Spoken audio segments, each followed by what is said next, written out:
রক্তরাঙা জুলাই গণঅভ্যুত্থানের দ্বিতীয় বর্ষ চলছে। যেই জুলাই কেবল একটি মাসের নাম নয়, এটি একটি জাতির আত্মজাগরণ, আত্মসমালোচনা এবং নতুন রাষ্ট্র চিন্তার প্রতীক। হাজারো প্রাণের বিনিময়ে অর্জিত সেই জুলাইয়ের স্বপ্ন বাস্তবায়নে আজও রয়ে গেছে যোজন যোজন দূরত্ব। প্রায় ৮৪টি সংস্কার প্রস্তাব এবং ৭ দফার অঙ্গীকারনামা রাজনৈতিক সমঝোতার দলিলকে এখন অন্তহীন প্রতারণা বলছেন রাজনীতিকদের অনেকেই। জামায়াত ও এনসিপির নেতারা বলছেন, বিএনপি জুলাইয়ের সাথে প্রতারণা করেছে। শিগগিরই জুলাই সনদ বাস্তবায়ন না করলে বিএনপি সরকার পতনের হুমকিও আসছে কোনো কোনো দলের পক্ষ থেকে। অপরদিকে দেশ পুনর্গঠনে জাতীয় ঐক্যের ডাক দিয়ে প্রধানমন্ত্রী তারেক রহমান বলেছেন, জনগণের সমর্থন থাকলে কোনো বাধাই বিএনপিকে থামাতে পারবে না। জুলাই সনদ বাস্তবায়ন ইস্যু তবে কি সংঘাতের রূপ নিচ্ছে? জুলাইয়ের চেতনা কতটা ধারণ করছে দলগুলো? সময়ের ব্যবধানে ৩৬ জুলাই খ্যাত ২৪-এর গণ অভ্যুত্থান কতটা উজ্জ্বল, কতটা ম্লান? এসব নিয়ে আলোচনায় আজ রাজকাহন স্টুডিওতে আছেন বিএনপি চেয়ারম্যানের উপদেষ্টা মোহাম্মদ হারুনুর রশিদ, বাংলাদেশ ছাত্র ইউনিয়নের সাবেক সভাপতি শরীফুজ্জামান শরীফ এবং এনসিপির যুগ্ম সদস্য সচিব ফরিদুল হক। স্বাগত জানাচ্ছি আজকের রাজকাহনে। ফরিদুল হক, যেই জুলাই নিয়ে আসলে আমাদের অনেক প্রত্যাশা ছিল এবং আমরা চেয়েছিলাম আসলে নতুন একটা বাংলাদেশ বিনির্মাণ হবে, কিন্তু সেই জায়গাটিতে এই জুলাই নিয়ে রাজনৈতিক যে দলগুলো আছে তাদের মাঝে বিভেদ বাড়ছে। বিশেষ করে যদি আমরা আসলে সরকারি দল এবং এই মুহূর্তে আসলে যেই বিরোধী রাজনৈতিক দল আছে তাদের দিকে তাকাই, সেখানেও আসলে বিরোধ বিস্তর বাড়ছে। ডাক্তার শফিকুর রহমান বলেছেন, জুলাই সনদ বাস্তবায়ন আদেশকে বিএনপি নেতারা অন্তহীন প্রতারণার দলিল বলায় তিনি সমালোচনা করেছেন। মানে বিএনপি নেতারা আসলে জুলাই সনদ বাস্তবায়নকে কেন অন্তহীন প্রতারণার দলিল মনে করছে? জি ধন্যবাদ। সম্মানিত সহ-আলোচক এবং দর্শকদেরকে শুভেচ্ছা জানাচ্ছি। এটা তো ঠিক জানি না ওনারা কেন প্রতারণা মনে করছেন। ওনারা তো গণভোটে হ্যাঁ ভোট চেয়েছেন, জুলাই সনদে ওনারা স্বাক্ষর করেছেন, সংস্কারগুলো ওনারা বাস্তবায়ন করবেন এরকম কথা বলেছেন, এবং ইভেন এমন কথা আমরা শুনেছি যে কি বলে যে অক্ষরে অক্ষরে সনদ বাস্তবায়ন করা হবে। আবার উল্টো দিকে এমনটাও শুনেছি যে আমরা যদি ওই সময়ে স্বাক্ষর না করতাম, মানে কি বলে যে গণভোটে না যে রাজি না হতাম, তাহলে হয়তো বা নির্বাচন দেওয়া হতো না। সো এইটা আসলে এখন মানে কোন জায়গাটা যে আসলে ঠিক কোনটা ঠিক না, এটা মানে কি বলে ডিসাইড করা খুব ডিফিকাল্ট। ধরেন জুলাই সনদ গণ অভ্যুত্থানের পরে জুলাই সনদ তৈরির প্রক্রিয়া শুরু হয়েছে। প্রথমে সংস্কার কমিশনগুলো, পরে ঐক্যমত কমিশনের মধ্যে দিয়ে জুলাই সনদ বাস্তবায়নের পদ্ধতি হিসেবে কী হবে সেটা নিয়ে হচ্ছে পরবর্তীতে একমত হয়েছে যে আমরা গণভোটের মধ্য দিয়ে আমরা জুলাই সনদ বাস্তবায়ন করব। গণভোটের মধ্য দিয়ে সংবিধান সংস্কার পরিষদ হওয়ার কথা, সেটা ওনারা শপথ নেন নাই। এখন ব্যাপারটা হচ্ছে যে এইগুলোকে যদি আপনি এক সাইডেও রাখেন, মানে যেটা আমরা খুব দ্রুত ভুলে যাই। তো আর একটা জিনিস আছে, বাংলাদেশের ধরেন পাওয়ার স্ট্রাকচারটা এরকম, রাষ্ট্রের পাওয়ার এগুলো সবাই আসলে খুব দ্রুত সবকিছু ভুলে যায়। এই স্ট্রাকচার, এই জিনিসটা আছে। বারবার বলছে, খুব প্রধানমন্ত্রী বলেছেন যে তারা অক্ষরে অক্ষরে পালন করবে। আমরা এটা দেখতে পাচ্ছি না, তো আমাদের দেখতে পাচ্ছি না। কারণ আপনি ধরেন, আপনি খেয়াল মানে আমি বারবার এই কথাটা বলি যে জুলাই সনদের দুইটা পার্ট। একটা পার্ট হচ্ছে যে অধ্যাদেশগুলো দিয়ে একটা পার্ট বাস্তবায়ন করার জন্য অধ্যাদেশগুলো করা হয়েছিল, আর হচ্ছে সংবিধান সম্পর্কিত পার্ট, যেটা আপনি ৮৪টা প্রস্তাব বললেন আপনি। তো সংবিধান সম্পর্কিত প্রস্তাবগুলো তো মানে অধ্যাদেশ করে পরিবর্তন করার কিংবা সংস্কার করার সুযোগ নেই। কিন্তু ইতিমধ্যে অধ্যাদেশগুলোর ব্যাপারটা তো আপনি যদি দেখেন, যেই অধ্যাদেশগুলো সংস্কার সম্পর্কিত, গুরুত্বপূর্ণ সংস্কার সম্পর্কিত, যেগুলো ওনারাও ইতিমধ্যে কয়েক জায়গাতে অন্তত কমিটমেন্ট করেছেন করবেন বাস্তবায়ন, সেগুলো ওনারা বাতিল করে দিয়েছেন। এর ভিতরে একটা বললেই অনেকগুলো বলা হয়ে যায়, সেটা হচ্ছে সুপ্রিম কোর্ট সচিবালয়, এটা ওনারা বাতিল করে দিয়েছেন। আর সংবিধান সম্পর্কিত যে প্রস্তাবগুলো, সেইগুলোর ক্ষেত্রে যেই কারণে আমরা শেষে আবার ঐক্যমত কমিশনের আলাপ শেষ হয়ে যাওয়ার পরেও যে আলাপ রিজিউম করতে হলো, সেটা হচ্ছে যে কি পদ্ধতিতে আমরা সংবিধান পরিবর্তন করব। সেই পদ্ধতিগত আলাপ নিয়ে কিন্তু পরবর্তীতে আমরা একমত হলাম, গণভোটের মাধ্যমে হবে। এবং ওই গণভোট অনুষ্ঠিত হলো, গণভোট বাস্তবায়ন হয়েছে। সেই গণভোটে বিএনপি, ইভেন মানে তৎকালীন বিএনপির চেয়ারপারসন, উনিও গণভোটে হ্যাঁ ভোট চেয়েছেন একাধিকবার। এই গণভোটের মধ্য দিয়ে, গণভোট যখন হ্যাঁ জয়যুক্ত হয়েছে, ৭০% মানুষ যখন গণভোটে ভোট দিয়েছে, তখন আপনার একটা সংবিধান সংস্কার পরিষদ গঠন করার কথা ছিল। সেটা প্রথম দিন ওনারা বললেন যে না, আমরা এটা গঠন করব না, মানে আমরা এটাতে শপথ নিব না। ইতিমধ্যে ওই দিনই কিন্তু বিরোধী দলীয় সকল সদস্য কিন্তু ওটাতে শপথ নিয়েছে, হ্যাঁ এটা করবো না। এখন তাহলে কিভাবে হবে? নাই, তাহলে তাদের আসলে খুব একটা দায়ও নাই। আবার তাদের নোট অফ ডিসেন্টও আছে বেশ কিছু। নোট অফ ডিসেন্টের ইস্যুতে এখানে না, নোট অফ ডিসেন্টের ব্যাপারটা এখানে না, এটার সাথে এটা রিলেশন না। কিন্তু নোট অফ ডিসেন্ট হচ্ছে আপনি কি করবেন না সেটা নিয়ে বিতর্ক। কিন্তু সংবিধান সংস্কার পরিষদ হচ্ছে আপনি কিভাবে করবেন। ওনারা প্রথম থেকে যেটা বলেছেন যে আমরা সংসদের মধ্য দিয়ে করব, সংসদের মধ্য দিয়ে যে করা সম্ভব না, সংসদের যে সংসদের মাধ্যমে যে 2/3 মেজরিটি দিয়ে যে সংশোধনীর মাধ্যমে যে করার যে ব্যাপারটা, এইটা দিয়ে যে করা সম্ভব না, সেটা নিয়ে তো আমরা বিস্তর আলোচনা তাহলে করেছি। আসলে সংবিধানটা পরিবর্তন করবে কারা? মানে সংসদের সাংসদ যারা আছেন তারা যদি না, সংবিধান সংস্কার পরিষদ, সেটা কি করে? সংবিধান সংস্কার পরিষদ যেটা গণভোটের মধ্য দিয়ে বর্তমান পার্লামেন্টে যারা মেম্বার ওনাদের ডুয়েল রোল। এই সংবিধানের অধীনেই তো আপনারা নির্বাচন। না, ডুয়েল রোল তো ওনাদের, এটার মধ্য দিয়ে এটা করা যায়। এটা নিয়ে তো আমরা বিস্তর আলোচনা করেছি, বিস্তর আলোচনা করে তো আমরা এটা ঐক্যমতে এসেছি। ঐক্যমতে এসে তারপরে আমরা সংবিধান সংস্কার পরিষদ গঠন হবে এবং ডুয়েল আপনি খেয়াল করে দেখেন যে এখন পর্যন্ত মানে এই জুলাই সনদের সংবিধান সম্পর্কিত যে বিষয়গুলো, এগুলো নিয়ে আমরা পার্লামেন্টে আলোচনা করতে পারছি? কারণ পার্লামেন্টের মধ্যে এটা নাই তো। আপনি একদিন মুলতবি প্রস্তাব দিয়ে বিরোধী দলের পক্ষ দিয়ে একদিন আলোচনা করা হয়েছে, কিন্তু তার মানে হচ্ছে যে এই আলোচনা কিন্তু আবার পার্লামেন্ট তো কাজ করতেছে। পার্লামেন্টে তো একটা রেগুলার অ্যাক্টিভিটি আছে। পার্লামেন্টে ধরেন রেগুলার যে আইনগুলো রেটিফাই করতে হয়েছে, বাজেট অধিবেশন গেছে, আপনার এর মধ্যে আরো রেগুলার অ্যাক্টিভিটি পার্লামেন্টের মধ্যে সবসময় থাকে। এই জন্য একটা ডুয়েল রোল দিয়ে ওই পার্লামেন্ট মেম্বারদেরই, ওনাদের কিন্তু একটা দ্বৈত মানে ক্ষমতা আছে। একটা হচ্ছে পার্লামেন্ট মেম্বার হিসেবে ওনাদের আইন তৈরি করার ক্ষমতা, এবং এইবার যেহেতু সংবিধানের আমাদের এই মাত্রায় পরিবর্তন করতে হচ্ছে, সেজন্য সংবিধান সংস্কার পরিষদের সদস্য হিসেবে ওনাদের একটা আলাদা সংবিধান পরিবর্তনের ক্ষমতা দেওয়া হচ্ছে। সেখানে সেই আলোচনায় আবার আপনাদের ঐক্যজোটে যারা আছেন অর্থাৎ জামায়াত ইসলামী, তারা বলেছেন যে তারা আসলে তাদের যারা নেতাকর্মী আছেন তাদের কারো নাম তারা প্রস্তাব করেন নাই। না, ওটা যে প্রস্তাব করার সুযোগ নাই তো, আপনার প্রস্তাব করার দরকারও নাই। আপনি তো সংবিধান সংস্কার পরিষদ নামে আলাদা একটা পার্লামেন্ট, মানে ধরে নেন আলাদা একটা পরিষদ গঠন হবে, যেটার সেই পরিষদের কাজ হবে শুধুমাত্র সংবিধানকে সংস্কার করা। সেই পরিষদের অন্য কোনো কাজ নেই। মানে যে সময়টাতে এনসিপি এবং জামায়াত বারবার বলছে তারা জুলাই সনদ বাস্তবায়ন দেখতে চায়, খোদ প্রধানমন্ত্রীও বলেছেন তিনিও অক্ষরে অক্ষরে এটি বাস্তবায়ন দেখতে চান। আবার এই মাত্র 4 মাস পার হয়েছে একটি সরকারের, এখনই নানানভাবে জুলাই সনদ বাস্তবায়ন না করলে বিএনপি সরকার পতনের হুমকিও আসছে কোনো দলের পক্ষ থেকে। এই সব কিছুকে মিলিয়ে আসলে আপনি কিভাবে দেখছেন? ধন্যবাদ আপনাকে, সাথের আলোচক এবং দর্শক শ্রোতাদেরকে শুভেচ্ছা। জুলাইটা অনিবার্য ছিল বাংলাদেশের রাজনীতিতে। 24 আগস্টে না হয়ে যে ধরনের শাসন ব্যবস্থা আমাদের এখানে প্রতিষ্ঠিত হয়েছিল, এটি হয়তো 26 জানুয়ারিতে হতে পারত, 30 ফেব্রুয়ারিতে হতে পারত, কিন্তু এই ধরনের একটা আপরাইজিং এটি অনিবার্য হতো, কারণ ওই জায়গাটা শাসকরা তৈরি করে দিয়েছিল। পরিবর্তন এর স্বপ্নটা আসলে কি ছিল, টার্গেটটা কি ছিল? মিছিলটা শুরু হয়েছিল বৈষম্যের বিরুদ্ধে, দাবিটা ছিল কর্মসংস্থান, এবং সেটি আস্তে আস্তে চলে গেল যে আমাদের রাজনৈতিক সংস্কৃতির কতগুলো পরিবর্তন।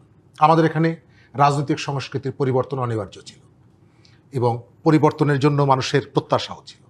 কিন্তু আমি যেটা দেখি, জুলাইকে কেবলমাত্র উপরিকাঠামোর কতগুলো আলোচনার মধ্যে সীমাবদ্ধ করে ফেলা হয়েছে।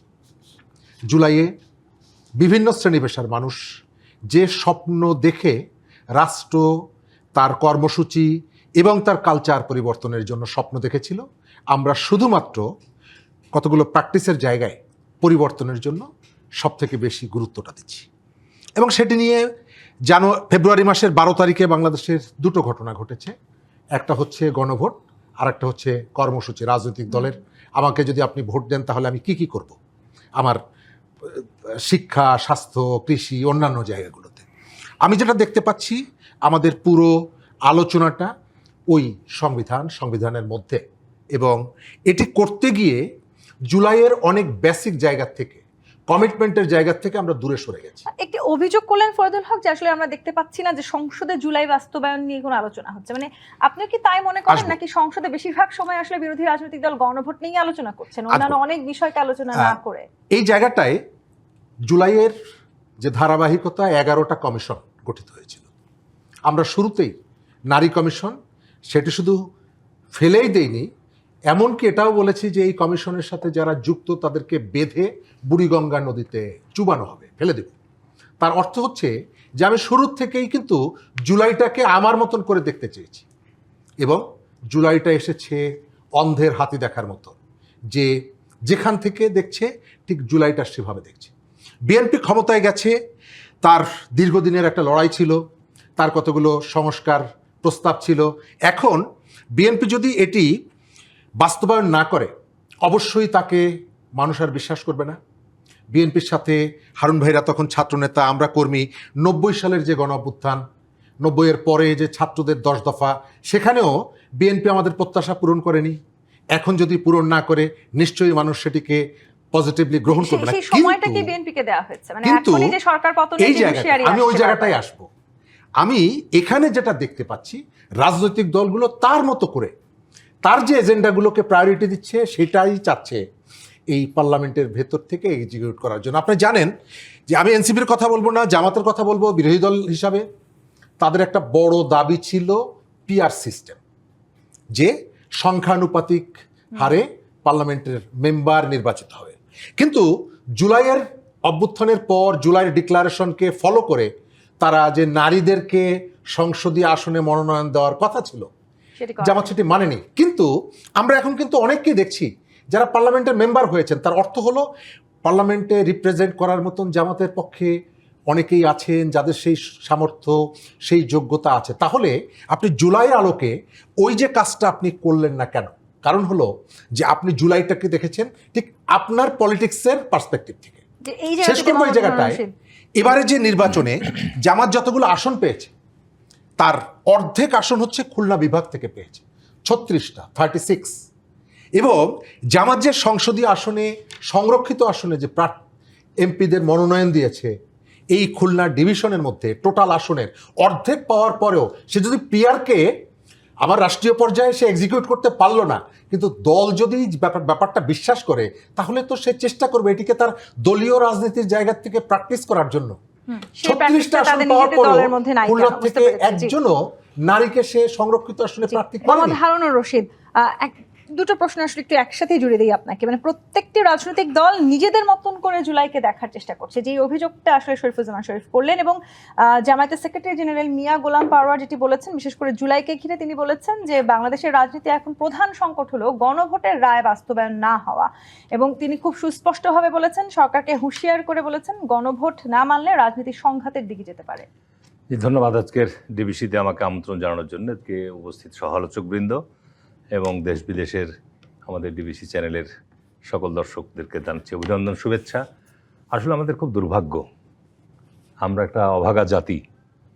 আমরা 71-এ একটা রক্তক্ষয়ী যুদ্ধের মধ্য দিয়ে আমরা একটা নতুন পতাকা, নতুন মানচিত্র সৃষ্টি করেছিলাম। কিন্তু অল্প কিছুদিনের মধ্যেই আমাদের যে আকাঙ্ক্ষা, যে প্রত্যাশা ছিল, সেটা আমরা ধূলিসাৎ করে দিয়েছিলাম। এবং দীর্ঘ লড়াই সংগ্রামের মধ্য দিয়ে যে আমরা স্বাধীনতার পতাকা আমাদের উত্তোলিত হয়েছিল, একটা নতুন মানচিত্র সৃষ্টি হয়েছিল, তৎকালীন ক্ষমতাসীন দল সেই সময় সেই মানুষের আকাঙ্ক্ষা এবং প্রত্যাশাকে বাস্তবায়ন না করে একদলীয় শাসন এবং দেশে গুম, বিচারবহির্ভূত হত্যাকাণ্ডর যে সংস্কৃতি তৈরি করেছিল, সেটার জন্য সেই দলটিকে কিন্তু সেই সময় যথেষ্ট খেসারত দিতে হয়েছে, মূল্য দিতে হয়েছে। আমরা বারবারই আপনার এ ধরনের গণতান্ত্রিক উত্তরণে আমরা গত 50 বছর বারবার হোঁচট খেয়েছি। এবং আমাদের সত্যিকারের যে গণতান্ত্রিক চর্চার যে ধৈর্য বা যে সহনশীলতা, সেটা আমাদের রাজনৈতিক দলসমূহের মধ্যে বলেন বা আমাদের কালচারের মধ্যে বলেন, এটা ব্যাপক অভাব রয়েছে। একটা রক্তপাতের মধ্য দিয়ে নিঃসন্দেহে আমরা পাকিস্তানের আধিপত্য থেকে একটা রক্তপাতের মধ্য দিয়ে দেশ স্বাধীন করেছিলাম। ভারত আমাদের এই স্বাধীনতা যুদ্ধে, আমাদের মুক্তিযুদ্ধে সহায়তা করেছিল। এর অর্থেই ছিল না যে আমরা ভারতের আধিপত্যের অংশীর মধ্যে প্রবেশ করব। বিগত সময়ে নিঃসন্দেহে বাংলাদেশ একটা ভারতীয় আধিপত্যবাদের মধ্যে প্রবেশ করেছিল এবং সেইখান থেকে মুক্তির লড়াইটাই 24শে আগস্ট, 5ই আগস্ট থেকে আপনি এই জুলাই যে এক মাস 36 দিন ব্যাপী যে লড়াই হয়েছে, যার মধ্য দিয়ে বাংলাদেশের জনগণের স্পষ্ট করেছে যে আমরা কোনো আধিপত্যবাদে বিশ্বাসী নই, আমরা আমাদের নিজস্ব স্বাধীন সক্রিয়তা নিয়ে আমরা বেঁচে থাকতে চাই। এখন এখানে বিষয়টা হচ্ছে সরকারের বয়স কতদিন হয়েছে। আপনি এখানে প্রশ্ন করেছেন, আমাদের পূর্ববর্তী দুজন আলোচক আলোচনা করেছে, জুলাই সনদ নিয়ে একটা সমস্ত রাজনৈতিক দলগুলোর অংশগ্রহণকারীরা একটা জুলাই সনদে স্বাক্ষর করেছে এবং বিএনপি বিগত নির্বাচনে সংসদে মেজরিটি নিয়ে বর্তমান দেশের রাষ্ট্র পরিচালনার দায়িত্বভার গ্রহণ করেছে। এবং বারবার বলা হচ্ছে যে আমরা যে জুলাই সনদে স্বাক্ষর করেছি, আমরা সেটি অক্ষরে অক্ষরে বাস্তবায়ন করব, প্রতিপালন করব। সংসদের বয়স হয়েছে কতদিন? প্রথম অধিবেশনেই কিন্তু যে অধ্যাদেশগুলো জারি হয়েছিল, তার মধ্যে অধিকাংশ অধ্যাদেশ কিন্তু সেগুলো আপনার অনুমোদন হয়েছে। আর বাকি যে অধ্যাদেশ, গুরুত্বপূর্ণ বেশ কিছু অধ্যাদেশ আছে, আমাদের সংসদ সচিবালয় আছে, দুর্নীতি দমন কমিশন আছে, মানবাধিকার কমিশন আছে, পুলিশ কমিশন আছে, এই ধরনের আরও বেশ কিছু গুরুত্বপূর্ণ 10-12টা যেগুলো রাষ্ট্রীয় প্রতিষ্ঠানগুলো সংস্কারের সঙ্গে সম্পৃক্ত, সেগুলো ওই সময়ে যারা অন্তর্বর্তীকালীন সরকারে ছিল একজনও নির্বাচিত ব্যক্তি না, একজনও রাজনীতির সাথে সম্পৃক্ত না, তাদের ওই সময় তাদের ব্রেঞ্চ হাতে থেকে এই সমস্ত বিষয়গুলো উত্থাপিত হয়েছে এবং সেইখানে সরকার পার্লামেন্টেই বলেছে যে এগুলো আমরা আলাপ আলোচনার ভিত্তিতে যারা বর্তমান সংসদে আছে, যারা বাইরে আছে, সকল স্টেক হোল্ডারদের সাথে আলোচনার সাপেক্ষে এই গুরুত্বপূর্ণ বিষয়গুলো আমরা অবশ্যই আমরা বাস্তবায়ন করব। সুতরাং এখানে তো বিরোধের আমি কিছু দেখছি সেই না। বাস্তবায়নে কোনো এবং কিছু দেখতে পান নাই এখানে যে বিষয়টা হচ্ছে যে কোনো কিছু দেখেন নাই। এটা আপনি একটা চিন্তা করেন যে প্রথম অধিবেশন গিয়েছে, দ্বিতীয় অধিবেশন বাজেট, দ্বিতীয় অধিবেশনে বাজেট একটা গুরুত্বপূর্ণ, এই নতুন সরকারের নতুন বাজেট উত্থাপন হয়েছে, সেটা নিয়ে আলোচনা হচ্ছে, সেটা পাশও হয়েছে।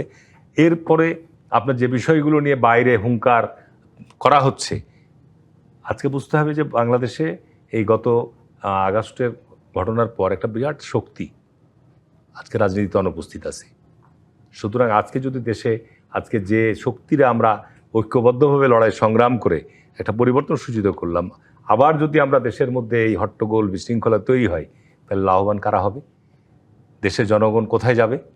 দেশের জনগণের আস্থা কোথায় যাবে? কিন্তু বিরোধীরা তো যে কারণে দেখেন এখনো আমরা বলি, দেখেন এখন সরকারের বয়স মাত্র, এখনো কিন্তু আইন প্রক্রিয়ার সংস্থা, এখনো মাঠে সেনাবাহিনী আছে, এখনো কিন্তু আইন প্রক্রিয়া সারা বাংলাদেশে দেখবেন যে এখনো মব কালচার বন্ধ হয়নি, এখনো দেখবেন সারা বাংলাদেশে বিভিন্ন জায়গায় ওই গোষ্ঠীটাই যারা আজকে দেশে বিভ্রান্তি ছড়াচ্ছে, তার লাঠি সোটা নিয়ে প্রকাশ্য সভা সমাবেশ মিছিল মিটিং করছে, বিভিন্ন রকম কর্মকাণ্ডের ক্ষেত্রে তারা আইন প্রক্রিয়ার মানে নিজের হাতে আইন তুলে নিচ্ছে। এই ধরনের ঘটনা কিন্তু এখনও ঘটছে। সরকারের জন্য এখনও কিন্তু এটা বিরাট একটা চ্যালেঞ্জ, এই অবস্থা থেকে দেশকে একটা স্থিতিশীল জায়গায় নিয়ে আসা, এটার জন্য সরকারের জন্য কিন্তু একটা বিরাট চ্যালেঞ্জ। আমি শুধু এইটুকুই বলবো যে বিএনপি তো আপনার 1977 সালে 78 সালে প্রতিষ্ঠা হওয়ার পর তার দীর্ঘ পথ চলার মধ্য দিয়ে এদেশের জনগণের গণতান্ত্রিক অঙ্গনে সবচাইতে বিশ্বস্ত এবং আস্থাশীল একটা রাজনৈতিক দল। সুতরাং আমি শুধু এইটুকু আপনাকে স্পষ্ট বলতে চাই যে সরকারের এই জায়গায়, যেটা আমাদের ভাই বলল, যে আজকে যদি বিএনপি যে বাস্তবায়নের স্বাক্ষর করেছে জনসংসদে, সেইটা যদি বাস্তবায়নের ক্ষেত্রে বিএনপি কোনো চলচাতুরির অংশ নাই, এটা বিএনপি রাজনীতি ক্ষতিগ্রস্ত হবে। আবার এনসিপির নেতা নাসরুদ্দিন পাটোর এটিও বলেছেন যে আপনারা আসলে যে পন্থায় অবলম্বন করছেন বা যেই পথে আসলে রাজনীতিতে এগিয়ে যাচ্ছেন, বঙ্গোপসাগরেও পালানোর জায়গা পাবেন না। আমরা এই ধরনের কথাবার্তা শুনি, এগুলো কাদের কতটুকু কি অবস্থান, কাদের জনগণের মধ্যে কতটুকু কি ভিত্তি, আমি সে বিষয়ে যাব না। কিন্তু বিষয়টা হচ্ছে যে আমরা এই সমস্ত অবান্তর অযৌক্তিক কথাবার্তা বলে অহেতুক আমি বলবো যে রাজনীতির অঙ্গনকে কলুষিত করার কোনো প্রয়োজন নেই। এবং অবশ্যই আমি মনে করি এই জায়গাগুলো ক্ষেত্রে পার্লামেন্ট আছে, পার্লামেন্টের বাইরেও আছে, আলাপ আলোচনার জায়গা তো আমাদের নষ্ট হয়নি। সরকারি দল বিরোধী দল কিন্তু একসাথে আলোচনা বসছে, পার্লামেন্টে কথা আসলে কার্যকর হচ্ছে কিনা সেটিও প্রশ্ন আছে। আবার এই বক্তব্যেরও পাল্টা বক্তব্য আছে। বিএনপি নেতা রাশেদ খান বলেছেন যে আগে নিজেরা বাঁচবেন নাকি বিএনপিকে বঙ্গোপসাগরে ফেলবেন। এই প্রশ্নের উত্তর খুঁজবো জি25 পাত নিবেদিত রাজকাহন থেকে একটি বিরতি নিয়ে ফিরছি, সাথেই থাকুন। আর একবার আমন্ত্রণ জি25 পাত নিবেদিত রাজকাহনে। ফরিদুল হক, এই যে আসলে পাল্টাপাল্টি বক্তব্য এবং দূরত্ব স্পষ্ট হচ্ছে জুলাইকে কেন্দ্র করে, সেই জায়গাটিতে যখন আমরা দেখলাম নাসরুদ্দিন পাটোয়ার একটি রাজনৈতিক কর্মসূচিতে গিয়ে তিনি বক্তব্য দিয়েছেন যে বঙ্গোপসাগরেও পালানোর জায়গা পাবেন না, বিএনপিকে উদ্দেশ্য করে তিনি কথা বলেছেন। আবার বিএনপির নেতা রাশেদ খান তিনি বলেছেন যে আপনারা আসলে নিজে আগে বাঁচবেন নাকি বিএনপিকে বঙ্গোপসাগরে ফেলবেন, কোনটা আসলে আগে করবেন? না, পালানোর জায়গা পাবে না মানে হচ্ছে যে ধরেন আমরা ওনাদেরকে মানে ওইখানে নিয়ে ঠেলে ফেলে দিব, ব্যাপারটা এটা মিন করে না সবসময়। আর রাশেদ খানের বক্তব্য নিয়ে ওরকম মন্তব্য করতে চাই না। ওনাকে তো ধরেন হারুন ভাই আছেন, আমি আগেও একটা লাইভ টক শোতে আমি দাবি করেছি, আমি আবারও দাবি করছি ওনাকে বিএনপিতে একটা পদ দেওয়া হোক, এবং সেটা হচ্ছে এনসিপি বিষয়ক সম্পাদক। উনি দেখবেন সারাদিন এনসিপি নিয়ে ফেসবুকে লিখতে থাকে, টকশোতে গেলেও সারাদিন এনসিপি নিয়ে, জামাত নিয়ে বলেন, জামাত নিয়ে বলে না রাশেদ খানের কথাটা মানে উনি এত বেশি ধরেন এনসিপি দ্বারা মানে কি বল আচ্ছাদিত, তো ওনাকে ওই ধরনের একটা পদ দেওয়া উচিত আর কি। যাই হোক, এখন ব্যাপারটা হচ্ছে যে ব্যাপারটা এটা আসলে রেটোরিক্যালি বলা। আপনি যে গণভোট করেছেন, গণভোটে আপনি হ্যাঁ ভোট চেয়েছেন, গণভোট আপনি পেয়ে গণভোটে হ্যাঁ জয়যুক্ত হয়েছে। হ্যাঁ জয়যুক্ত হয়ে গণভোট বাস্তবায়নের প্রথম শর্ত হচ্ছে সংবিধান সংস্কার পরিষদ গঠন করা। জনগণ এটাই জানতো। আপনি হঠাৎ করে ধরেন শপথ গ্রহণের ঠিক আগ মুহূর্তে বললেন যে না, এটা আমরা করবো না মানে করবো না, এবং করলেনই না। সেটা বলার এখতিয়ার তো তাদের আছে না, বলার এখতিয়ারের ব্যাপারটা, বলার এখতিয়ার তাদের আছে আবার নাই। কেন নাই? গণতান্ত্রিক রাষ্ট্রে আপনি যখন গণতন্ত্র বিশ্বাস করেন, জনগণ আপনাকে যে ভার্ডিক্ট দিবে, জনগণের ভোট হচ্ছে ভার্ডিক্ট, যে ভার্ডিক্ট দিবে আপনাকে এটা মানতে হবে। গণভোটের মাধ্যমে জনগণ আপনাকে এটা বাস্তবায়ন করার পদ্ধতি একটা ভার্ডিক্ট দিয়ে দিচ্ছে যে আপনি এটা সংবিধান সংস্কার পরিষদের মধ্য দিয়ে করবেন। ওনারা যেটা বলেন আপনি খেয়াল করে দেখবেন, ওনারা এড়িয়ে গিয়ে বলে জুলাই সনদে অক্ষরে অক্ষরে বাস্তবায়ন করব, আমাদের নোট অফ ডিসেন্ট মানা হয়নি। ইস্যু তো ওইখানে না, আপনি কোন পদ্ধতিতে বাস্তবায়ন করবেন সেটা হচ্ছে ওইখানে তর্কের বিষয়টা ছিল। ওই তর্কের আলাপটা ওনারা তোলেন না। আপনি যদি কি বলে যে সংবিধান সংশোধনী মানে পার্লামেন্টের মাধ্যমে যে সংশোধনী সেটার মাধ্যমেই করতেন, তাহলে তো গণভোটের দরকারই ছিল না। গণভোটে আপনি রাজি হলেন কেন? আপনি ব্যাপারটা বুঝছেন? না, আমি দোষের কথা বলছি না। আমি একটু যুক্ত করি, মানে যেই জায়গাগুলোতে অভিযোগগুলো আপনি করেছেন, ঠিক এনসিপির আপনারা যারা নেতা আছেন, মানে তরুণ নেতা, আপনাদের কাছেও তো একটা বিশাল বড় প্রত্যাশার জায়গা ছিল বাংলাদেশে। সেই জুলাইয়ের পরবর্তীতে আসলে যেই বাংলাদেশের স্বপ্ন আমরা দেখেছি, সেখানে আপনাদের কাঁধে ভর করে আসলে বাংলাদেশটা অনেকটাই পরিবর্তন হবে। কি পরিবর্তন আমাদের করার সুযোগ ছিল আমরা করিনি বলেন একটা? আপনারা করেন না। আমি একটু সেই অভিযোগ মানে সেই উদাহরণটা দেই। মানে আপনাদের একজন এমপি, তিনি দেখলাম যে মাঝ নদী থেকে ফেরি ফেরত নিয়ে আসলেন, আবার স্কুলে অনুদান দিলেন নাহিদ, সেখানে ভাগ চেয়েছেন অন্যান্য এনসিপি নেতা। মানে নিন্দা জানান, কোনো অসুবিধা নেই। নিন্দা জানান, যদি অপরাধ করে বিচার করেন কোনো অসুবিধা নেই, তো কোনো সমস্যা নেই। আপনারা কোনো বক্তব্য দিয়েছেন, নিন্দা জানিয়েছেন? না, কিন্তু আপনি আমাদের দেখেন, আমাদের আলাপ হচ্ছে জুলাই সনদ নিয়ে, সংস্কার নিয়ে, আপনি চলে গেলেন মাঝ নদীতে, দুটো এক জায়গা না। ধরেন এই জিনিসটা সবসময় তার দায় তো থাকে। না, দায় আছে তো। এই জিনিসটা সবসময় হয়, যেটা হয় যে ধরেন এই যে শরীফ ভাই একই কথা বলছেন, শরীফ ভাই দীর্ঘ রাজনীতি করছেন, শরীফ ভাই এটা বোঝেন না যে শাসন ব্যবস্থার আলাপ আর হচ্ছে যে শাসন করতেছেন যখন আপনি, সেটার আলাপ দুটো এক জিনিস না। পার্লামেন্টের আলাপ আর সংবিধান পরিবর্তনের আলাপ কিংবা রাষ্ট্র পরিবর্তনের আলাপ দুটো তো এক জিনিস না। এটা তো আলাদা করে বুঝতে পারতে হবে। আপনি যদি বাংলাদেশে একটা পুরনো শাসন ব্যবস্থার মধ্যেই থাকতে চান, তাহলে তো আমাদের জুলাই সনদ নিয়ে আলাপ করা দরকার ছিল না, আমাদের সংস্কার নিয়ে আলাপ করা দরকার ছিল না। তাহলে পুরনো শাসন ব্যবস্থাতেই থাকতে আমরা তো তাই দেখছি। আপনি দেখেন একটা শাসন, হারুন ভাই একটা চমৎকার কথা বলেছেন, অরাজনৈতিক ব্যক্তিরা যে সংস্কারগুলো করেছিল ওইগুলো আসলে রাজনৈতিক ব্যক্তিরা রাখতে পারেন না। কিন্তু আপনি খেয়াল করেন স্থানীয় সরকার যে অধ্যাদেশটা, ওইটা কিন্তু আবার ওনারা রেখেছেন, এবং ওই অধ্যাদেশের বলে প্রশাসকও নিয়োগ দেওয়া হয়েছে। সেই প্রশাসকেরা এখন কাজও করছেন। আমি ঠিক জানি না হারুন ভাই জেলা পরিষদ এর মধ্যে পড়ে কিনা, এটা আমার জানা নেই, কিন্তু সিটি কর্পোরেশনগুলোতে প্রশাসক দেওয়া হয়েছে। আপনি খেয়াল করেন, যেটা ওনার পক্ষে যাচ্ছে সেটা অরাজনৈতিক ব্যক্তিরা করলেও সমস্যা নেই, যেটা ওনার পক্ষে যাচ্ছে না সেটা অরাজনৈতিক ব্যক্তিরা করলে সমস্যা। এবং বা এরকম অভিযোগ আপনারা দিয়েছেন না অনেকে, মানে আপনারা বলতে অনেকেই দিয়েছেন না এই অভিযোগটা, যে ইন্টারিম গভর্নমেন্ট কি সংস্কার করলো, ইন্টারিম গভর্নমেন্ট যে সংস্কারগুলো করেছিল একটাও তো বাস্তবায়ন করেন না। ইন্টারিম গভর্নমেন্টের কাছে তো সেই ক্ষমতা তো নাই, কোনো কিছু বাস্তবায়ন করেন নাই, যে আপনাদের পক্ষে তার সাথে আপনারা আছেন, যে আপনাদের বিপক্ষে সেই কোনো কিছুর সাথে। এবং আরেকটা গুরুত্বপূর্ণ জিনিস আছে, সেটা হচ্ছে যে আপনার কাছে ধরেন এটা যেটা বলা হয়েছে যে আমরা আরো ভালো করব, তা ভালো করবেন তাহলে অলরেডি এটা রাখেন। সুপ্রিম কোর্ট সচিবালয়টা ফাংশন করছিল, সেটাকে বাতিল করে দিয়ে সেই কর্মচারীদেরকে আইন মন্ত্রণালয় জি। আসলে ইউনূস সরকার তো আপনার ধরেন যে এখানে যে কয় মাস দায়িত্বে ছিল, দেশটাকে একটা সত্যিকার অর্থেই একটা অরাজক অবস্থার মধ্যে রেখেই উনি বিদায় নিয়েছেন। এবং ওনার সময়ে উল্লেখযোগ্য এমন কোনো উদাহরণ আমি দিতে পারবো না যে ওনার সময়ে দেখা গেছে মব করে আপনার সচিবালয়ের গেট ভেঙে দিয়ে 20-30 জন ছেড়ে গিয়ে বলছে আমাকে সব অটোপাস দিতে হবে, সেটা উনি আদায় করেছে। এই ধরনের ঘটনা দেখা গেছে মাজার থেকে আপনার ডেড বডি উঠিয়ে ফেলে পুড়িয়ে ফেলে যে তাদের বিরুদ্ধে কোনো শাস্তির ব্যবস্থা নিতে পারেনি।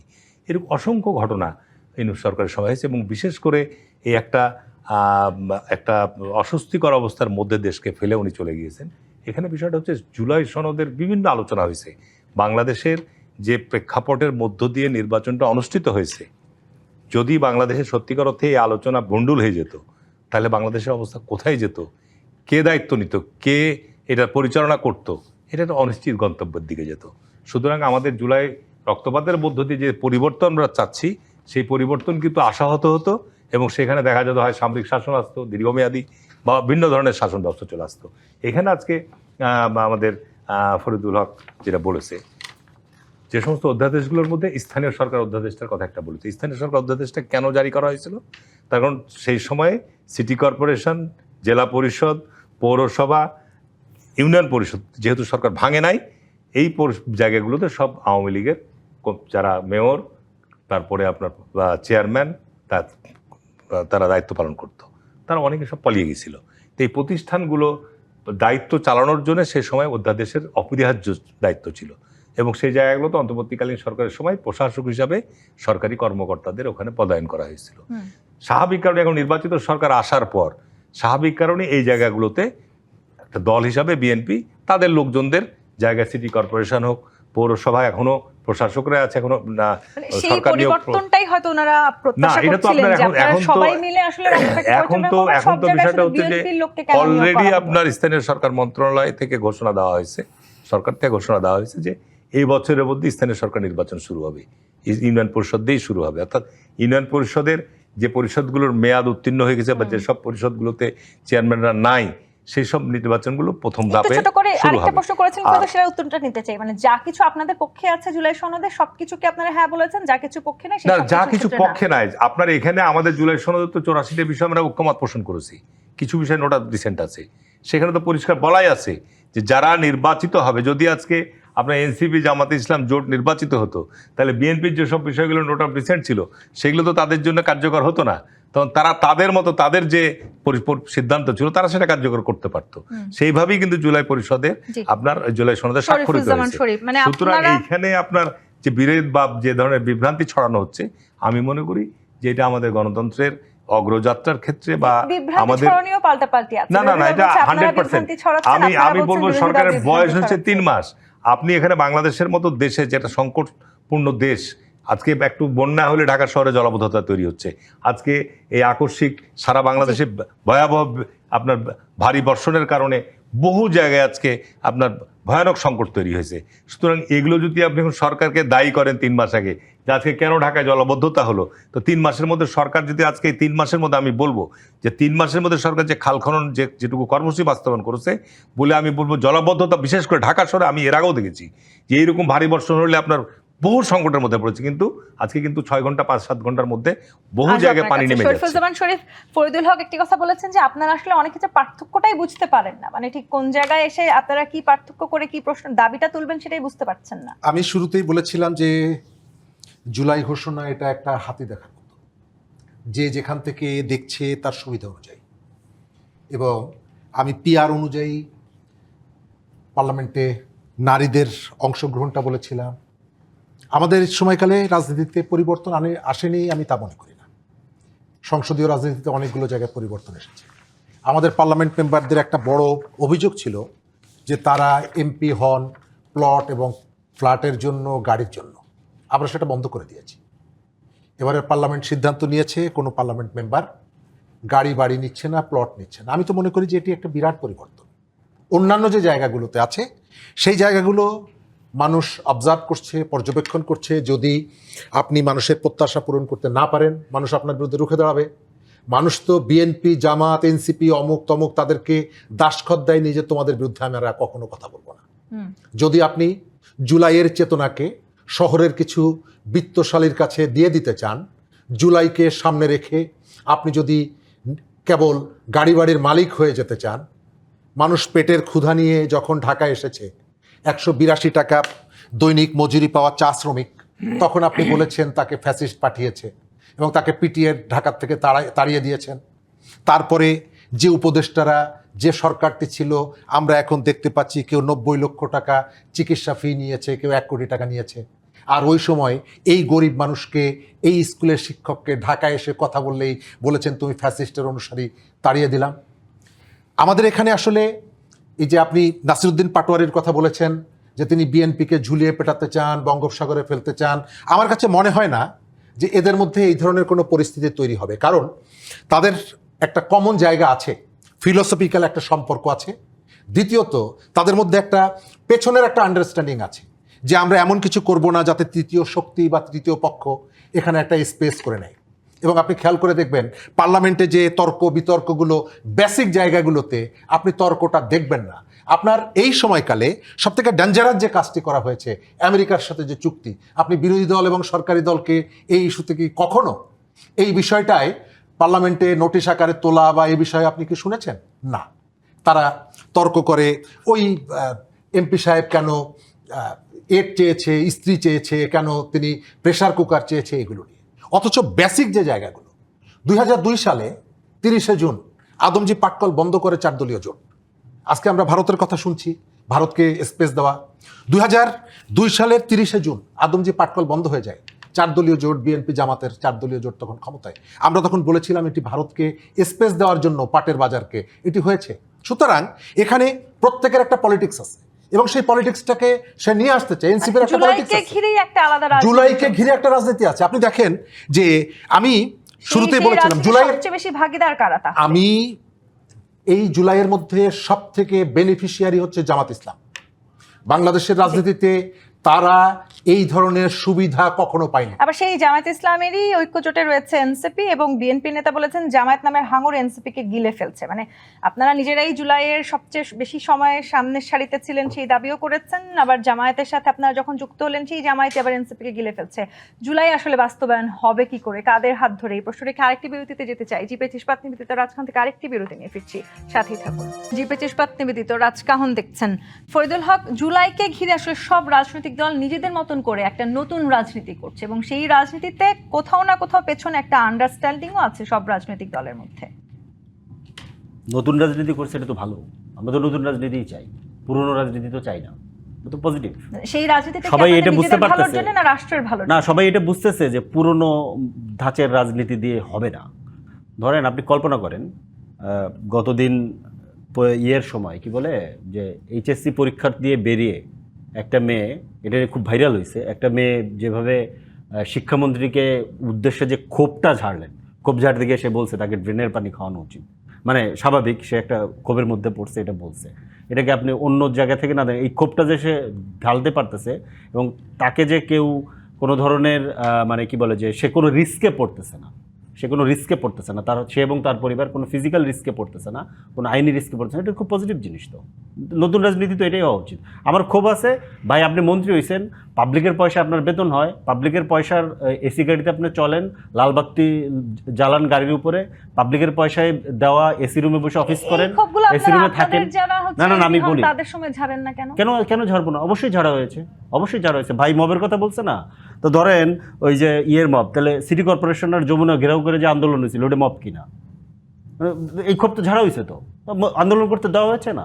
আন্দোলন তো করেছে, তো কোনো সমস্যা নাই। তো আমি ভালো মন্দর কথা বলছি না, আমি তো এটা হয়েছে। তো আপনি ধরেন মাজারে হামলার কথা বলেছে না ভাই, মাজারে হামলা আমাদের নিন্দা জানা, আমরা প্রতিবাদ জানিয়েছি লাগাতার। কিন্তু এই সময়ে তো ধরেন মাজারে হামলা করে পীরকে পিটিয়ে মেরে ফেলা হয়েছে, তো সেটার কোনো আমরা দৃশ্যমান কোনো এই সময় এই জুলাই আন্দোলনের বা জুলাই সনদ ঘিরে সবচেয়ে বড় বেনিফিশিয়ারি জামায়াত, এবং জামায়াত এনসিপি কে গিলে ফেলছে কি?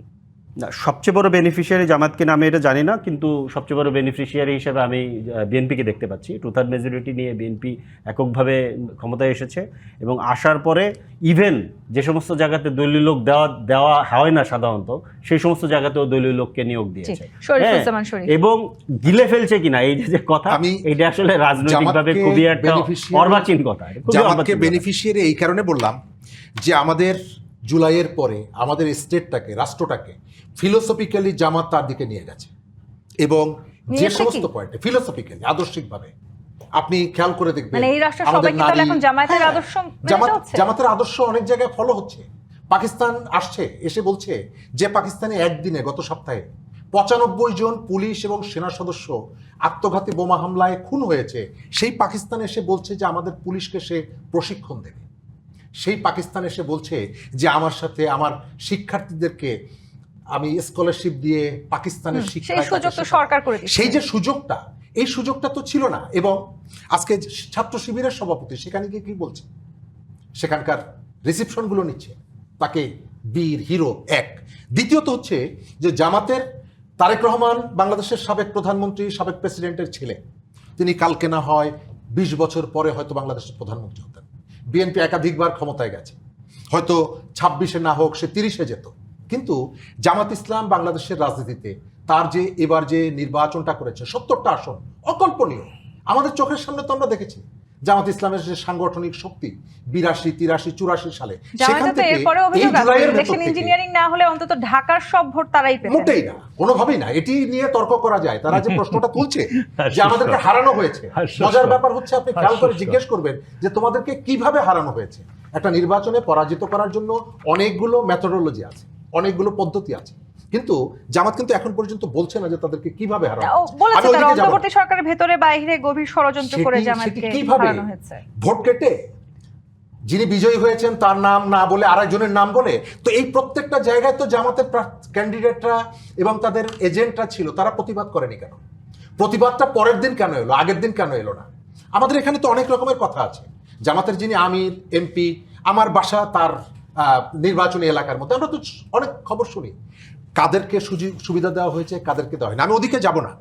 আমি যা বলবো যে জুলাই এসেছিল কেবলমাত্র শহরের মানুষের কতগুলো এজেন্ডার জন্য না, মানুষ, নারী, তার নিরাপত্তার পুরো জন্য, রাষ্ট্রের পরিবর্তন, রাষ্ট্রের পরিবর্তন, সেই জায়গাটিতে আমরা সংস্কৃতির পৌঁছাতে পারছি পরিবর্তন, না কেন? অর্থনীতির পরিবর্তন, আইনের শাসন। আমাদের আচরণের পরিবর্তন, জি। আইনের শাসন, দুর্বলের মজলুমের শাসন। নিশ্চয়ই রাজনৈতিক একটা এসেছে। পরিবর্তন আমরা চেয়েছিলাম। No. মোহাম্মদ হারুন রশিদ, সবকিছু মিলিয়ে আসলে আমরা সেই পরিবর্তনটাকে কতখানি উজ্জ্বল ভাবে দেখলাম আর আমি কতখানি শুধু ম্লান একটা দেখলাম। বিষয় অবাক হচ্ছে যে ফরিদুল হক আজকে এনসিপি প্রতিনিধি এখানে আলোচনা করছে, বাংলাদেশের বর্তমান সময়ে এই রাজনীতিতে বেনিফিশিয়ারি সবচেয়ে যদি জামাত ইসলাম না হয়, বিএনপি বলেছে সবচেয়ে বেশি বেনিফিশিয়ারি। বিএনপি জন্মলগ্নের পর বিএনপি টোটাল মেজরিটি নিয়ে একাধিকবার এসছে এবং একাধিকবার বিএনপি রাষ্ট্রীয় ক্ষমতায় অবাধ সুষ্ঠু নিরপেক্ষ নির্বাচনের মধ্য দিয়েই ক্ষমতা এসছে। সুতরাং বিএনপি তো আজকে নতুন করে ক্ষমতা আসার দল নাই, কিন্তু 50 বছরের ইতিহাসে জামাত এককভাবে নির্বাচনগুলো 3টি সিট, জোটের সাথে ভোট করলে 20টি সিট, সেখানে আজকে প্রায় 70 থেকে 80টা সিট বা জোটের প্রায় 90টি সিট তারা আজকে দখলে নিয়েছে। এটি অকল্পনীয়। এবং আমি আপনাকে শুধু এটুকুই বলবো যে অন্তর্বর্তীকালীন সরকারের সময় বা এই যে আমাদের ইউনূস সাহেবের সরকারের সবচাইতে বেনিফিশিয়ারি ছিল তারা। আপনার বিশ্ববিদ্যালয়ের ভাইস চ্যান্সেলর বলেন, সারা বাংলাদেশের 64টা জেলার প্রায় 40-42টা যে ডেপুটি কমিশনার বলেন, পুলিশ সুপার বলেন, এগুলো অধিকাংশ জায়গায় তারা সেই সব জায়গায় পদায়ন কিন্তু করেছে। এনসিপি নেতা কিন্তু সার্জিস আলম বলেছেন যে জুলাইয়ের আগে যা দেখেছিলেন দুর্ভাগ্যজনক জুলাইয়ের হলো পরেও সত্য ঠিক যে একই আজকে জিনিস দেখছেন তারা। আপনার মেটিকুলাস ডিজাইনের কথা স্বয়ং ইউনূস সাহেব নিজেই বলেছে। আজকে যদি আজকে আমাদের জামাতের প্রধান উনি যে বলেন যে আজকে ষড়যন্ত্র তাদেরকে হারিয়ে দেওয়া হয়েছে, আমার নির্বাচন এলাকায় বাংলাদেশের মধ্যে একমাত্র সিট চাঁপাইনবাবগঞ্জ সদর 45, চাঁপাইনবাবগঞ্জ 3 জাতীয় নির্বাচনী এলাকা, তারা 86 সাল থেকে নির্বাচন করছে এবং প্রতিটি নির্বাচনেই তারা অংশগ্রহণ করেছে, একমাত্র সিট বাংলাদেশের মধ্যে। এবং আমার সঙ্গে 91 থেকে নির্বাচন করছে, সেই নির্বাচনে তাদের সর্বোচ্চ ভোটের রেশিও হচ্ছে 60,000 সর্বোচ্চ। 2018 সালে আমার সাথে যে এখন বর্তমানে এমপি 18 সালে ভোট করেছে, সে 60,000 ভোট পেয়েছে, তাকেও আমি গত নির্বাচনে 75,000 ভোটের ব্যবধানে হারিয়েছি। আজকে 2026-এর ভোটে তাকে ভোট দেওয়া হয়েছে 1,90,000। তো এটা কি আপনার আসমান থেকে চলে আসলো? জান্নাতি ভোট সব চলে আসলো এখানে? তা আজকে যে নির্বাচনে আমি যদি বলি, বাংলাদেশে আমি তো মানে বিএনপির দায়িত্বশীল প্রধান ব্যক্তি না, কিন্তু আজকে যদি আমি বলি যে আজকে জামাতের আমির যে বলছে, তা আমি তো বলতে পারি যে চাঁপাইনবাবগঞ্জ মতো সব জেলায় সিটগুলো স্বাধীনতার পর 50 বছরের মধ্যে 3টা সিট জামাতের, যেটা কখনোই হয়নি। তাহলে আপনার এই ভোটগুলো কারা দিয়েছে? তো সুতরাং আজকে যদি আজকে বেশি এগুলো নিয়ে আপনার কানাঘুষা করাকরি করেন, আজকে ঢাকার যে কথাগুলো বলছে, ঢাকাতে জামাতে ইসলামের আগে ভোট করে কোন সিটে আসন লাভ করেছে, কত % ভোট পেয়েছে, তাহলে এবার জামাতে ইসলাম যে ঢাকার আসনগুলোতে এতগুলো ভোট পেয়েছে, এই ভোটটা কারা দিয়েছে?